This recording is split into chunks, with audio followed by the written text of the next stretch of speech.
اہم خبر آپ کو دیں کہ راؤ عبدل کریم کو آئی جی پنجاب تعینات کر دیا گیا ہے۔ Rao Abdul Karim additional I G special branch Punjab تعینات تھے۔ اسی سے متعلق مزید معلومات لیں گے۔ بیورو چیف لاہور حسن رضا نے ہمیں جوائن کیا ہے۔ جی حسن، کیا ڈیٹیلز ہیں ساہم پیش رفت سے متعلق؟ دیکھیں، وفاقی حکومت ذرائع کا یہ کہنا ہے کہ وفاقی کیبنٹ سے تھرو سرکولیشن منظوری لے لی گئی ہے، جس کے بعد راؤ عبدل کریم کو آئی جی پنجاب کے عہدے پر تعینات کر دیا گیا ہے۔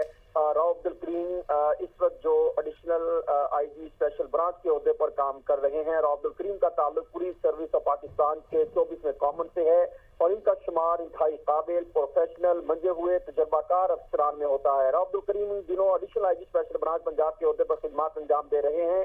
راؤ عبدل کریم بطور additional I G, P H P commandant, P P C, D I G traffic Punjab, R P O Gujranwala, D I G telecommunication کے عہدے پر فائز رہ چکے ہیں اور عبد الکریم کا تعلق نواب شاہ سے ہے۔ 1996 میں بطور A S P police service Pakistan جو ہے جوائن کی۔ راؤ عبد الکریم نے اے ایس پی جو ہے U T Sukkur, S D P O Sukkur city, Latifabad, Hyderabad, شنور کے عہدے پر بھی فرائض سر انجام دیے۔ راؤ عبد الکریم نے بطور ایس پی گجرانوالہ، لاہور اور شیخوپورہ خدمات بھی انجام دی۔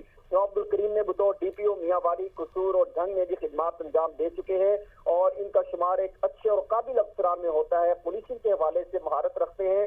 راؤ عبد الکریم کی خدمات اور ان کی پروفیشنلزم کو دیکھتے ہوئے پنجاب حکومت نے ان کا نام ریکمینڈ کیا تھا، جس کے بعد وفاقی اسٹیبلشمنٹ ڈویژن ذرائع کا یہ کہنا ہے کہ تھرو سرکولیشن منظوری لے لی گئی ہے۔ بہت شکریہ حسن رضا، آپ نے ہمیں معلومات دی۔